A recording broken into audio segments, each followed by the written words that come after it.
안녕하십니까?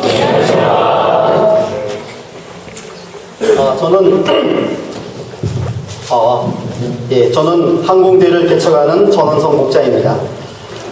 전국에서 모인 UBF 형제 자매들을 보니 제가 다시 대학 새내기로 돌아간 기분입니다. 응답하라 대학 시절. 대학 시절의 추억이 하나하나 다 생각이 났습니다. 그래서 제가 오늘은 대학 새내기의 꿈과 열정으로 오늘 말씀을 전할 수 있기를 기도합니다. 아멘. 그러면 요절 말씀을 읽겠습니다. 요절 말씀은 마태복음 4장 10절입니다. 마태복음 4장 10절 같이 읽을까요? 시작. 예수께서 말씀하시되 사랑하는 것과 그리스도의 주소야 되게 하고 하나님을 소리하느니라. 기도하겠습니다. 감사하신 하나님 아버지, 또 저희를 이곳 수양관으로 인도하시고 주의 말씀을 듣게 하심을 감사합니다. 나를 따르라, 팔로우 미 하시는 예수를 쫓는 예수의 제자가 되기 원합니다. 그러기 위해서 또 오늘 이 시간 목숨을 걸 만한 삶의 이유를 저희가 찾고 또 찾을 수 있기를 간절히 기도합니다. 이 시간 제가 성령님을 의지하여 주의 말씀을 잘 배워날 수 있도록 축복해 주십시오. 감사하며 예수님의 이름으로 기도드렸습니다. 오늘날 캠퍼스 학우들 20대 청년들을 가만히 살펴보면 뭔가 목숨을 걸고 하루하루 치열하게 살고 있습니다. 예수님의 제자로 살고자 하는 우리는 어디에 목숨을 걸고 살아야 할까요? 예수님은 공생애를 시작하시면서 먼저 천국 복음을 전파하셨습니다. 회개하라, 천국이 가까웠느니라. 그리고 나를 따라오너라, 내가 너희로 사람을 낳는 어부가 되게 하리라 하시며 제자로 부르셨습니다. 그리고 마지막에는 우리의 죄를 사하시고 구원해 주시기 위해 십자가에 피 흘려 돌아가셨습니다. 예수님은 무엇 때문에 하늘의 영광의 보좌를 기로하고 이 땅에 오시어 이런 삶을 사셨을까요? 우리는 이것을 알 때 비로소 예수님이 어떤 분이신지를 알고 그의 제자가 될 수 있습니다. 예수님이 어떤 분이신지 우리는 이것을 어디서 배울 수 있을까요? 예수님은 공생애를 시작하시기 전에 광야에서 40일을 금식 기도하시며 그리스도로서의 공생애의 방향을 잡으셨습니다. 바로 그때 마귀가 찾아와 예수님을 시험하며 쓰러뜨리고자 했습니다. 그런데 예수님은 마귀를 물리치시면서 하신 말씀 속에는 예수님이 무엇을 위해 살고자 하셨으며 예수님이 어떤 분이신가 아주 분명하게 나타나 있습니다. 그래서 우리는 이 시간 본문을 통해 예수님을 배우면서 예수님을 믿는 자로서 그리고 예수님의 제자로서 우리는 어떻게 살 것이며 무엇을 위해 살 것인가 배우고자 합니다. 이를 통해 우리가 청년의 시절 예수님 안에서 분명한 삶의 이유를 찾고 예수님과 일생 동행하는 삶, 예수님을 따르는 제자의 삶을 살 수 있기를 간절히 기도합니다. 제1장 하나님의 입에서 나오는 모든 말씀으로 살 것이라 1절에서 4절입니다. 예수님께서는 세례 요한에게 세례를 받으신 후 성령에게 이끌려 광야로 가셨습니다. 광야는 거칠고 황량한 땅입니다. 예수님이 이런 광야에서 40일 동안 금식하시며 오직 하나님과 깊은 교제를 나누셨습니다. 예수님은 하나님이 주시는 은혜와 감동으로 충만하셨습니다. 그런데 바로 그때 마귀가 예수님을 시험하러 다가왔습니다. 마귀는 예수님의 귀에 살며시 속삭였습니다. 내가 만일 하나님의 아들이었다면 명하여 이 돌들을 똑똑이가 되게 하라. 이 속삭임은 매우 달콤하고 파워풀한 유혹입니다. 왜냐하면 사람이 가장 참지 못하는 것이 배고픔이기 때문입니다. 그래서 한 끼만 굶어도 다리가 휘청거리는 분도 계시고 하루만 굶어도 하늘이 노래지고 온통 먹을 것밖에 생각이 안 난다는 분도 계십니다. 장발장도 배고픔 때문에 은총대를 훔쳤습니다. 옛말에도 수염이 섭자라도 먹어야 산다고 했습니다. 저는 한 끼만 굶어도 당장 단팥빵, 바나나 우유, 피자, 햄버거, 콜라, 샌드위치, 김밥, 떡볶이 등 손에 잡히는 대로 먹습니다. 지금 이 체구가 그냥 유지되는 것입니다. 풍성해 보이지 않습니까? 그런데 예수님은 40일을 굶으셨습니다. 예수님은 지금 너무나 배가 고팠습니다. 그야말로 배고파 죽을 지경이었습니다. 마귀가 나타나 굳이 이런 말을 하지 않아도 광야에 있는 돌들이 온통 다 먹을 것으로 보일 지경이었습니다. 갈비, 샤브샤브, 삼겹살, 탕수육, 과일 샐러드, 육회, 잡채, 곱쌈, 생크림, 월남쌈, 홍어에 잡곡밥. 더구나 예수님은 얼마든지 돌을 떡이 되게 하실 수 있는 능력이 있으십니다. 예수님은 물을 포도주로 만드셨고 오병이어로 5,000명을 먹이셨습니다. 예수님은 당장이라도 광야의 돌들을 멋진 뷔페로 만들어 드실 수 있습니다. 그러나 마귀가 말한 대로 예수님께서 돌을 떡으로 만들어 맛있게 드시면 어떻게 됩니까? 하나님의 아들이신 예수님도 굶주림 앞에서는 어쩔 수 없는 분이 되고 맙니다. 예수님도 배가 불러야 하나님의 사역을 섬길 수 있는 분으로 전락하게 됩니다. 그야말로 우선 먹고 살아야 된다는 논리에 갇혀버리게 됩니다. 먹고 사는 문제에 최우선권을 두고 먹고 사는 일을 위해서는 목숨을 걸으라고 가르칠 수밖에 없습니다. 결국 예수님은 먹고 사는 문제를 해결해 주시는 경제적인 메시아는 되실 수 있어도 인류를 죄와 죽음에서 구원해 주시는 영적 메시아는 되실 수 없으십니다. 오늘 우리에게는 먼저 내가 살아야 하지 않는가? 라는 절박한 문제가 있습니다. 특별히 캠퍼스 학우들에게, 20대 청년들에게 절박한 문제는 무엇입니까? 아마도 취업일 것입니다. 이태백, 20대 태반이 백수, 청년 실신, 청년들이 실업 때문에 실신, 3.1절, 31살 이후에는 절망. 졸업 후 1년 내에 취직하지 못하면 자영업을 해야 한다는 괴담 수준의 말처럼 20대의 취업률이 현저하게 낮기 때문입니다. 그래서 예전에는 취업을 위한 5대 스펙, 학벌, 학점, 토익, 어학연수, 자격증 취득에 목숨을 걸고 올인을 했습니다. 그런데 요즘은 이것도 부족해서 봉사활동, 인턴 경력, 수상 경력까지 쌓고 있습니다. 이것을 취업의 8대 스펙이라 합니다. 지금 이 시간도 취업을 준비하는 20대의 3명 중 1명은 햇빛도 들어오지 않는 고시촌에서 하루 15시간씩 공부하며 공무원 시험에 목숨을 걸고 있습니다. 한마디로 오늘날 많은 캠퍼스 학우들, 20대 청년들은 먹고 사는 문제에 목숨을 걸고 있습니다. 그러나 인간이 먹고 살기만 하면 될까요? 먹고 사는 일이 목숨을 걸 만한 가치가 있을까요? 그렇다면 소크라테스는 왜 배부른 돼지가 되기보다 배고픈 인간이 되는 것이 낫다고 했겠습니까? 인간이 먹기 위해 삽니까? 살기 위해 먹습니까? 답은 분명합니다. 살기 위해 먹습니다. 그러나 현실은 먹기 위해 사는 사람들로 가득 차 있습니다. 사람들이 이렇게 된 것은 먹는 것이 먼저야 라고 속삭이는 마귀 유혹에 넘어갔기 때문입니다. 그러나 예수님은 마귀의 유혹을 단호히 물리치셨습니다. 4절을 읽겠습니다. 시작. 예수께서 대답하여 이르시되 유혹된 것은 사람이 떡으로만 살 것이 아니고 하나님의 입으로 나오는 모든 말씀으로 살 것이라 하시니라. 예수님은 나는 하나님의 아들이라 이슬만 먹고 산다, 떡 같은 건 필요 없다 라고 말씀하지 않으셨습니다. 인성을 입고 계신 예수님도 배고픔과 굶주림을 아십니다. 사람에게 떡이 필요한 걸 아십니다.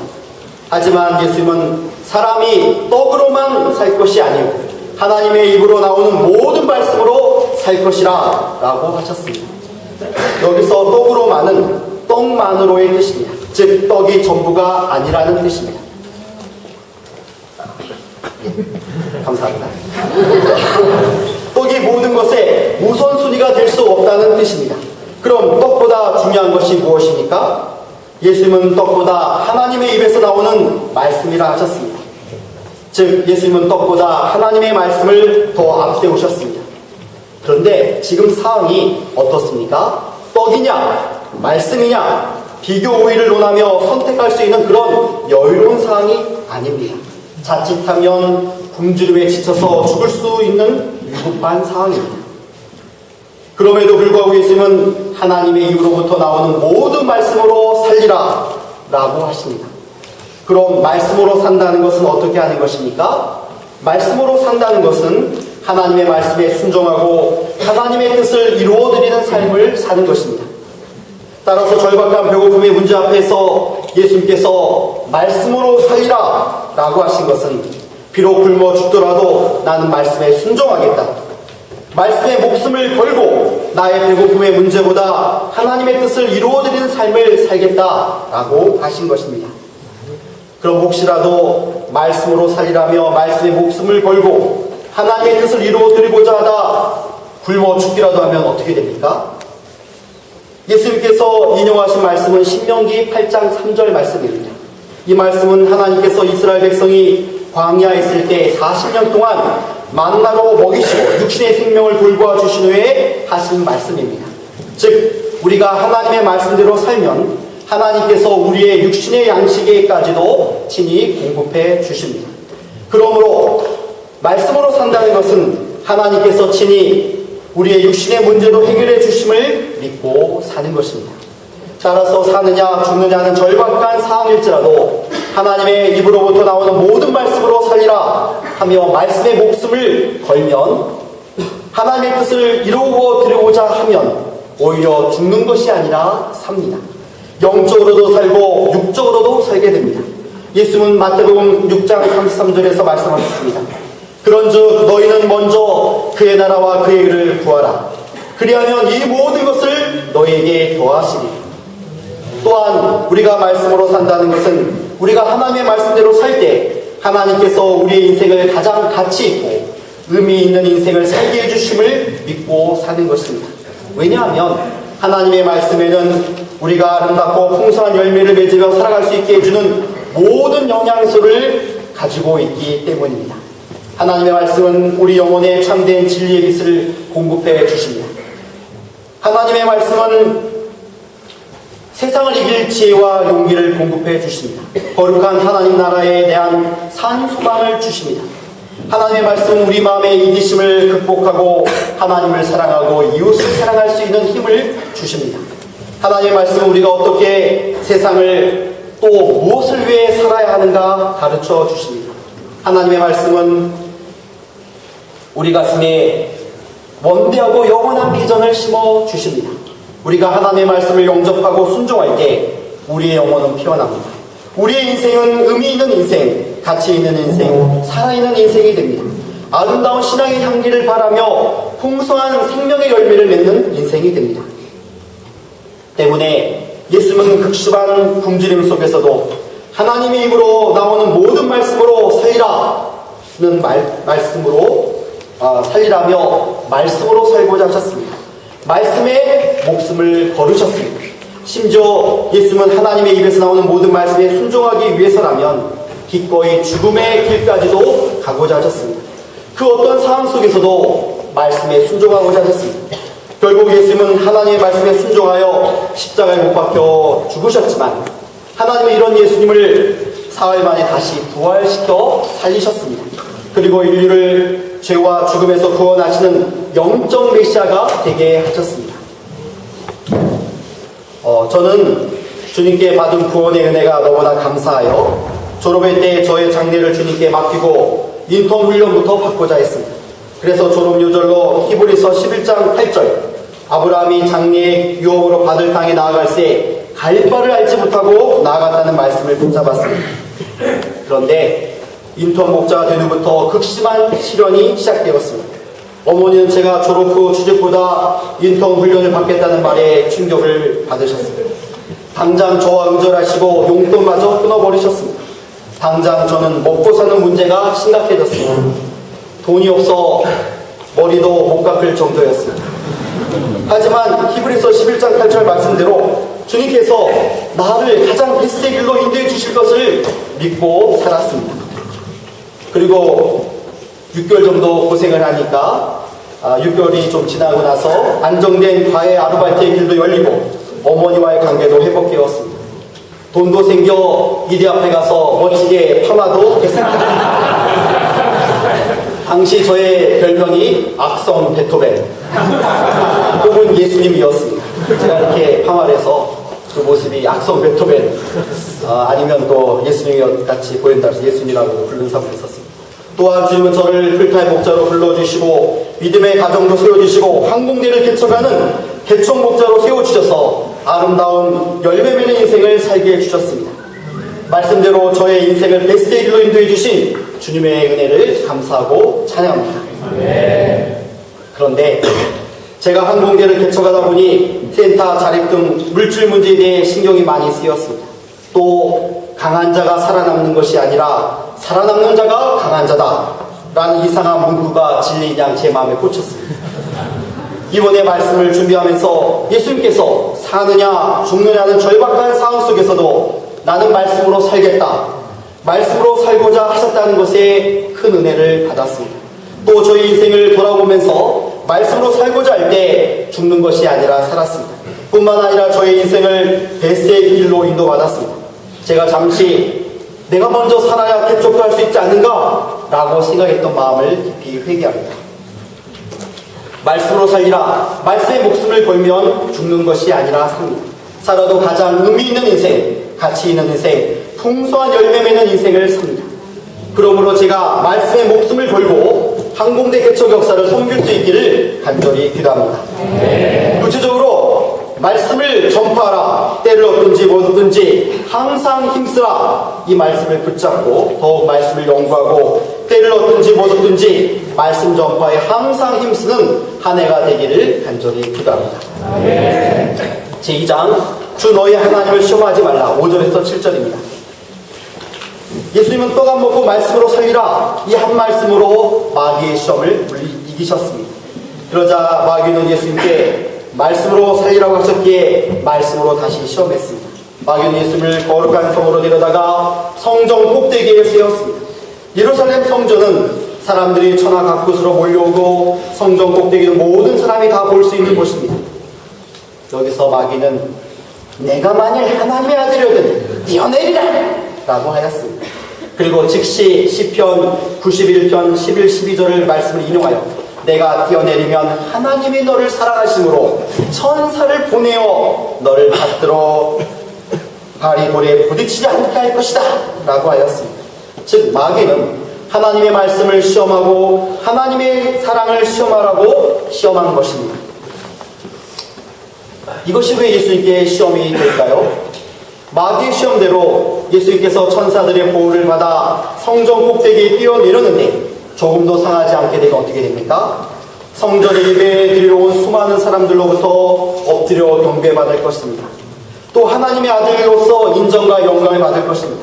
지금 예수님께서 가셔야 할 길은 하나님의 사랑과 인도하심을 신뢰하며 하나님께서 가라고 하신 메시아의 길을 가는 것입니다. 메시아의 길의 마지막은 십자가를 지고 골고다 언덕길에 올라 십자가에 못 박히시는 것입니다. 그리고 그것으로 하나님 주시는 영광을 얻는 것입니다.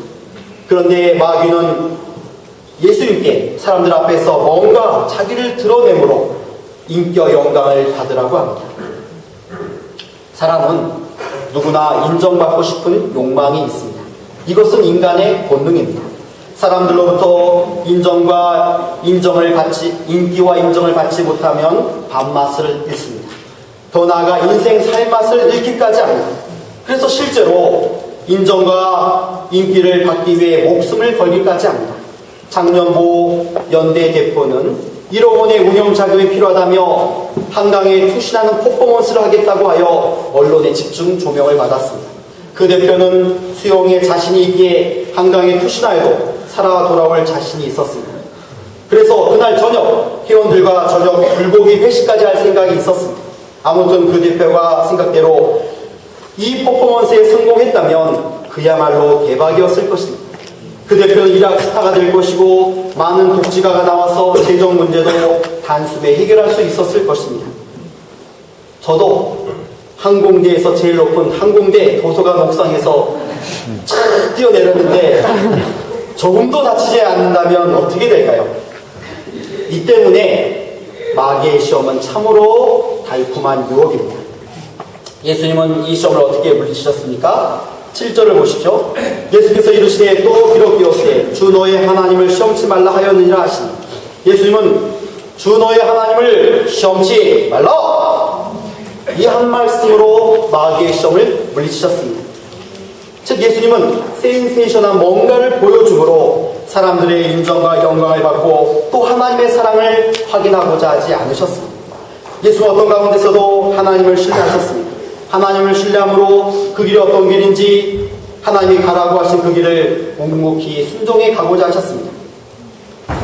마귀가 이 예수를 이기지 못합니다.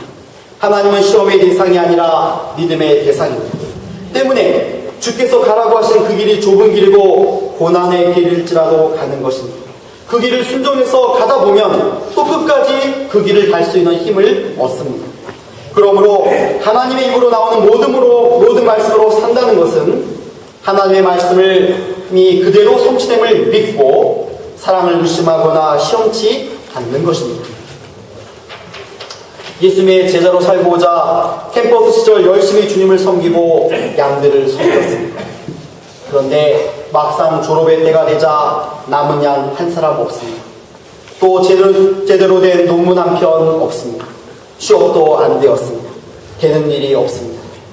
그럼 얼마나 그 마음에 하나님의 말씀과 사랑에 대한 회의와 의심이 들겠습니까?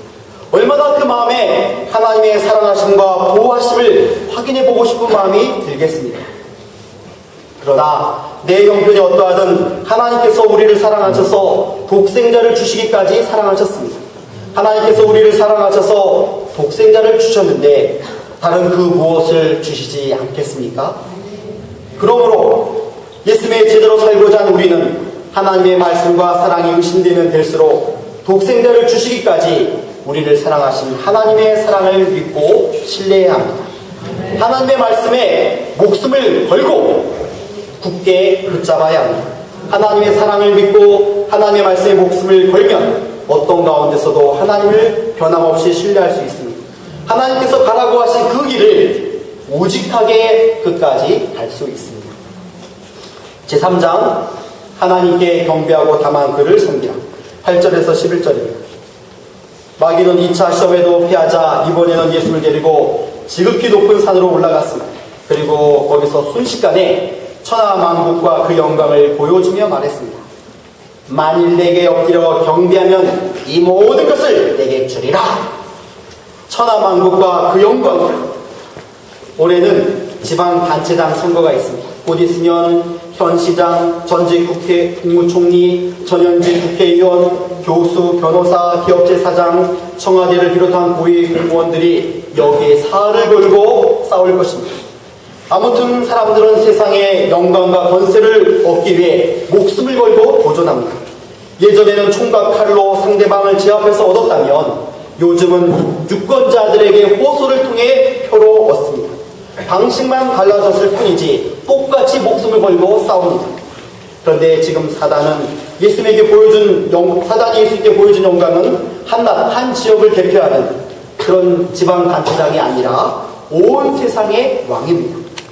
예수님께서 이 땅에 오신 목적도 만왕의 왕이 되셔서 천하만국을 얻기 위해서입니다. 그런데 그 길을 어떻게 얻고자 하십니까? 그 길의 구체적인 모습은 십자가를 지는 것입니다.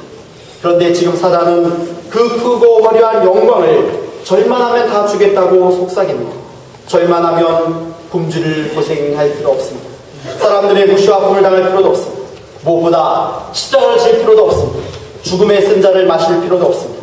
잠깐 고개만 숙이면 쉽게 모든 목적을 이룰 수 있습니다. 이 때문에 마귀의 유혹은 참으로 달콤합니다. 그런데 마귀의 말대로 절만하면 세상의 영광을 얻을 수 있을까요? 지금 마귀는 사기를 치고 있습니다. 여기에 속지 말아야 합니다. 마귀가 예수님께 보여준 세상의 영광도 다 신기루에 불과합니다. 그가 결코 줄 수 없습니다. 예수님 마귀의 시험을 어떻게 물리치셨습니까? 10절을 다 같이 읽겠습니다. 시작.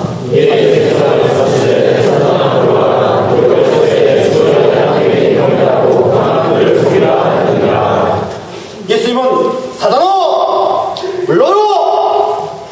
며 사탄의 모든 제안을 뿌리치셨습니다. 예수님에게는 오직 하나님만이 경배의 대상이요 섬김의 대상이었습니다. 이 세상에 어떤 것도 하나님의 위치에 설 수 없습니다. 예수님은 하나님의 아들이시지만 성부 하나님의 영광과 위엄과 그 존귀하심에 감사하고 찬양하셨습니다. 오직 홀로 거룩하신 하나님 한 분만을 경배하고자 하셨습니다. 예수를 믿고 따르는 우리의 경배 대상도 오직 하나님 한 분이십니다. 세상의 그 어떤 것도 우리의 경배와 예배의 대상이 되지 않습니다. 그리고 예수님은 오직 하나님 한 분만을 섬기고자 하신다는 아주 분명한 인생 목적이 있었습니다. 예수님이 이 땅에 오신 것도, 이 땅에서 우리를 섬기신 것도, 그리고 십자가에 죽으신 것도 다 하나님을 섬기시기 위해서입니다. 예수님은 십자가에 못 박히시기 전날 십자가에 죽으실 것을 생각하고 큰 고민을 하셨습니다. 그러나 이때 예수님은 그러나 나의 원대로 마옵시고 아버지의 원대로 하옵소서 기도하시며 십자가를 영접하셨습니다. 그리고 십자가에 죽으셨습니다. 이는 하나님의 뜻을 섬기는 것이 예수님의 인생 철학이셨기 때문입니다. 예수님은 이로써 하나님이 원하시는 만민 구원 역사를 섬기실 수 있으셨습니다. 사람이 자기 목숨을 걸 만한 분명한 삶의 목표가 없다면 그 인생은 참으로 불쌍한 인생입니다. 적당히 살면서 적당히 신앙생활하면서 열매 없는 삶을 산다는 것은 부끄러운 일입니다. 이것은 예수를 믿는 사람답지 못합니다. 혹시 체게바라라는 사람을 아십니까? 여름이면 많은 청년들이 구렛나루에 시가를 물고 있는 체게바라의 얼굴이 그려진 티셔츠를 입고 다닙니다. 1928년 아르헨티나 부에노스아이레스에 태어난 체게바라는 의대생으로서 자기 자신만을 위해 살고자 하면 얼마든지 편안하게 살 수 있었습니다. 하지만 그는 의대생 시절 모터사이클을 타고 남미를 여행하며 가난하고 억압받는 남미 민중들을 보고 고뇌했습니다. 그리고 나는 무엇을 위해 죽을 수 있을까? 라는 시대의 물음 앞에 억압받고 착취받는 남미 민중의 해방을 위해 죽고자 결단합니다. 그리고 공산혁명가가 되어 남미 곳곳에서 열정을 불태우다 39살의 나이에 죽었습니다. 해방 해방이에 끝까지 투쟁하자 영원히 빛날 길 해방 투쟁 만세. 공산주의에 피를 꽂힌 사람도 이러한 열정으로 살았는데 하나님의 아들이신 예수님의 진리와 사랑 그리고 십자가의 피로 구원받은 우리의 열정은 어떠해야겠습니까? 우리는 어디에 목숨을 걸어야겠습니까? 우리의 목숨은 세상에서 가장 소중합니다. 우리의 목숨은 하찮은 곳에 낭비할 수 없습니다. 우리의 소중한 목숨보다 더 귀한 것에 목숨을 걸어야 하지 않겠습니까? 그것이 무엇입니까? 예수님처럼 세상에서 가장 크고 위대하신 하나님께 목숨을 걸어야 합니다. 사도 바울은 당시 최고의 선생인 가말리엘의 수제자요 바리새인 중에 바리새인이었습니다. 이런 그는 이단 예수님을 척결하는 데 목숨을 걸었습니다. 그러다가 다메섹 도상에서 부활하신 예수를 만나 모든 죄를 사함받고 새 사람으로 변화되었습니다. 그리고 예수를 따르는 데 목숨을 걸었습니다. 실제로 그는 목숨을 다 바쳐 예수님이 주신 사명에 헌신했습니다. 사도 바울이 목숨을 걸 만한 삶의 이유를 찾았기 때문입니다. 사도행전 20장 24절을 말씀합니다. 나의 달려갈 길과 주 예수께 받은 사명 곧 하나님의 은혜의 복음 증거하는 일을 마치려 하면은 나의 생명을 조금도 귀한 것으로 여기지 아니하노라. 세상에서 가장 소중한 목숨을 조금도 귀한 것으로 여기지 않는 삶의 이유가 무엇입니까? 주 예수께 받은 사명, 곧 하나님의 은혜의 복음을 증거하는 일을 마치는 것입니다. 하나님께서는 우리에게 나를 따르라, follow me 라고 하십니다. 그리고 만왕의 왕 우리 주 예수 그리스도께서는 우리에게 사명을 주십니다. 하나님의 은혜의 복음을 캠퍼스에 전하라! 이것이 목숨을 걸 만한 삶의 이유입니다. 우리도 예수님과 같이 하나님의 말씀에 목숨을 걸어야겠습니다. 나를 따르라 하신 예수님께 목숨을 걸어야겠습니다.